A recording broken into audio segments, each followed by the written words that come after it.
দেখেন গাইস, মানে কিভাবে একজন মা কতটা অসহায় হয়ে যায়। একজন ছেলে যখন নাকি এরকম ভাবে অ্যাক্সিডেন্ট হয়, তারপর কতটা অসহায় হয়েছে। দেখেন একজন মা কিভাবে অ্যাক্সিডেন্টটা হয়েছিল। সকালে 5টা টিউশনত গেছি, ননু 24 গাড়ির লগে একজন যে বাইক চালাইছে ওর পাশ মরে আসিনু। গাইস, আপনাদেরকে অনুরোধ করে বলছি, আজকের ভিডিওটা কেউ স্কিপ করবেন না, বিনা স্কিপে দেখবেন, তাহলে বুঝতে পারবেন।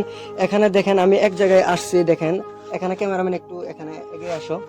দেখেন গাইস, এখানে মানে পরিস্থিতিটা কেমন, দেখেন একটা ঠ্যাঙের পরিস্থিতি কি হয়েছে আপনারা নিশ্চয়ই দেখতে পেরেছেন। আপনাদেরকে অনুরোধ করে বলছি, অবশ্যই আপনারা যতটুক পারেন, আমি ভিডিওর মাঝখানে স্ক্রিনে আমি নাম্বার দিয়ে দিব আর ফোনপের স্ক্যানার দিয়ে দিব।